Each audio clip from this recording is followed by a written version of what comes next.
My question to you, simply put, is Lionel Messi or Cristiano Ronaldo? Lionel Messi is a good boy that every father, every mother would like to have it at home.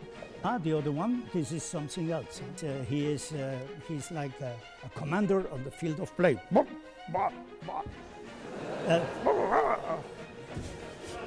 They thought it was a joke. October 2013, the Oxford Union, a hall filled with the intellectual elite, students, and the most powerful man in world football, the FIFA President Sepp Blatter. It was supposed to be a casual evening of debate, a light-hearted Q&A, but when the question was asked, when he was asked to choose between the two gods of the game, Blatter didn't just pick a side, he picked a fight. He mocked the man who never forgets. He called him a commander. He made fun of his hair. He ridiculed his expense account. The room laughed. The press laughed. 5 days later, in the Santiago Bernabéu, the laughter stopped. It's Cristiano Ronaldo.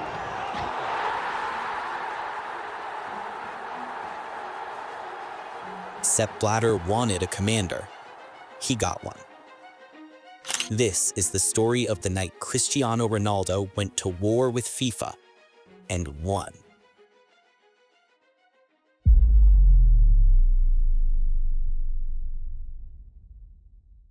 It's October 2013. The Santiago Bernabéu Stadium is packed with 66,000 souls, their breath forming clouds in the cool Madrid night. The floodlights cut through the darkness like heaven itself is watching. And on this pitch, on this sacred ground, a man with fire in his eyes is about to deliver a message. Not to his opponents, not to his teammates, not even to the 66,000 people screaming his name. No, his message is for one man. A man who thought it would be funny, entertaining, to mock the most dangerous athlete on the planet.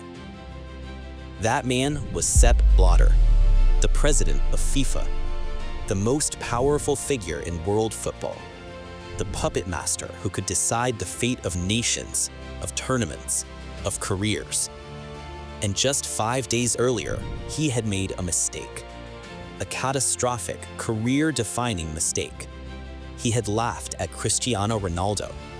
He had mocked him, ridiculed him, turned him into a punchline at one of the most prestigious speaking venues in the world. And now, Ronaldo was about to show the entire world what happens when you poke the lion. What happens when you disrespect the commander.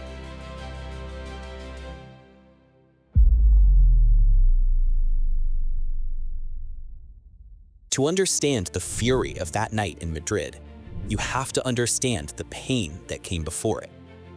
For 4 agonizing years, Cristiano Ronaldo had sat in that auditorium in Zurich, forced to wear a polite smile while his greatest rival, Lionel Messi, collected the golden ball. Again, and again, and again. The narrative was set. Messi was the humble genius, the natural talent. Ronaldo, the machine, the product, the arrogant showman. By October 2013, the tension was high. Ronaldo was playing some of the best football of his life, yet the whispers remained. He's the second best. He's obsessed. Then came Friday, October 25th, the Oxford Union. For those of you who don't know, this is one of the oldest and most prestigious debating societies in the world. Blatter was there to discuss football, corruption, and the future of the beautiful game. But during the Q&A session, the presenter asked the question that would change everything. Lionel Messi or Cristiano Ronaldo? A simple question, right? A harmless debate that fans have every single day in every corner of the planet. Most diplomats would have dodged it, but not Sepp Blatter. Lionel Messi is a good boy that every father, every mother would like to have it at home. And really. Blatter starts by praising Messi. He calls him a good boy. He says, quote, every mother and father would like to have him at home. And then he turned his attention to Cristiano. The other one, this is something else, like a commander on the field of play.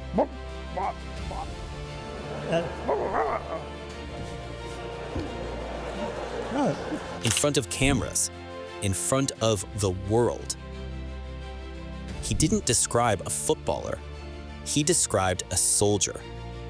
He marched around the stage, mimicking what he clearly thought was Ronaldo's arrogance. The other one is like a commander on the field of play. He wasn't complimenting Ronaldo's leadership. He was mocking his posture, his intensity, and then the final twist of the knife. And one has more expenses for the hairdresser than the other. One has more expenses for the hairdresser than the other. Think about this for a moment. The man who is supposed to represent all of football, who is supposed to be impartial, who literally oversees the Ballon d'Or voting process that would determine who the world's best player is, just publicly mocked and humiliated one of the two finalists. Not in a private conversation, not in an off-the-record joke, in front of cameras. Now, I want you to imagine you're Cristiano Ronaldo in that moment. You're 28 years old. You're at the absolute peak of your physical powers. You've just dragged Portugal to the World Cup through sheer force of will. You're fighting every single day against narratives that say you're not as good as Messi.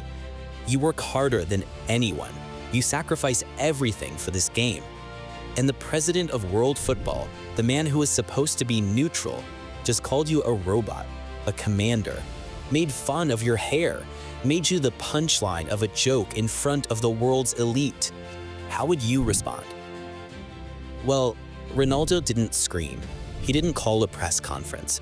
He went to social media and posted about the incident with a caption that dripped with ice-cold sarcasm.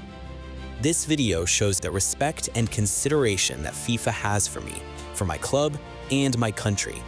Much is explained now. 5 days later, the psychological war had begun, and Sevilla FC would walk into the Santiago Bernabéu completely unaware that they were about to become collateral damage in a war they didn't start.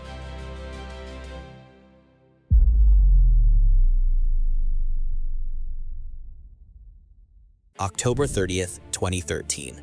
Matchday 11 of La Liga, Real Madrid versus Sevilla. On paper, this looked like a routine home fixture for the Los Blancos. Real Madrid, managed by Carlo Ancelotti, were in blistering form.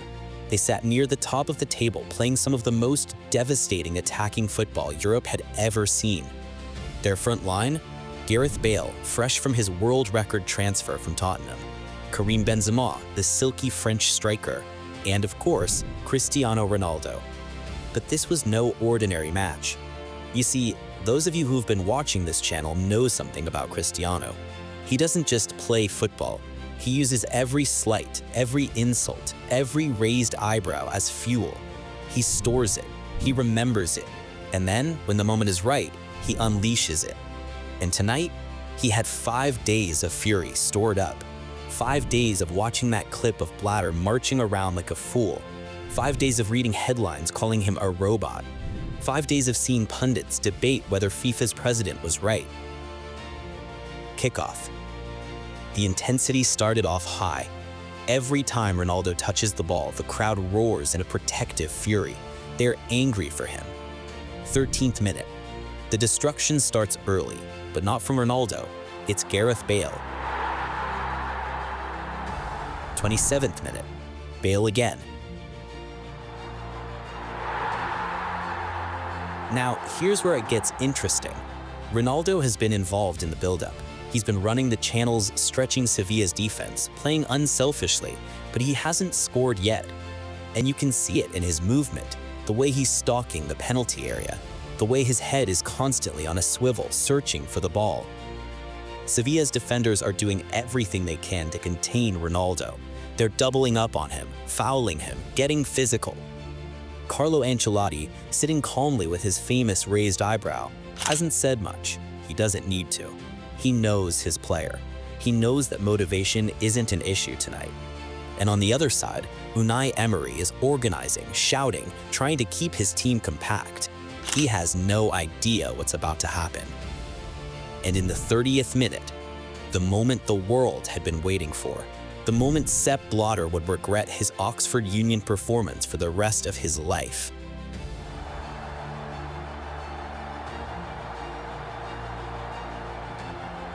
The strike is pure venom. Goal. The stadium erupts. But then, something strange happens. Ronaldo doesn't run.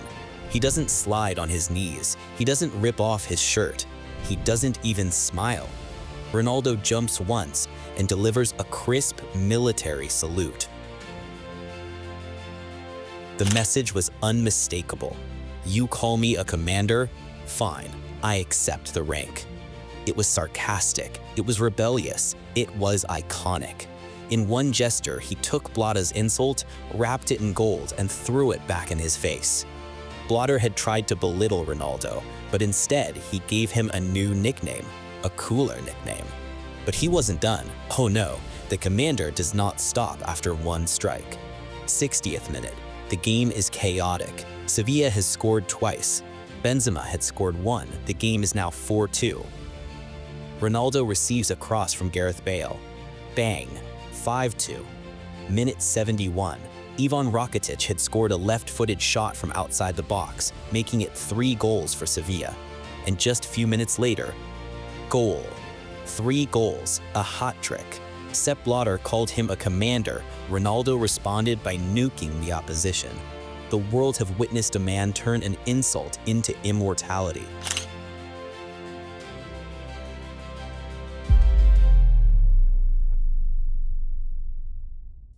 The pressure on FIFA was instantaneous. The sheer embarrassment was too much to ignore. Later that night, the most powerful man in football was forced to apologize.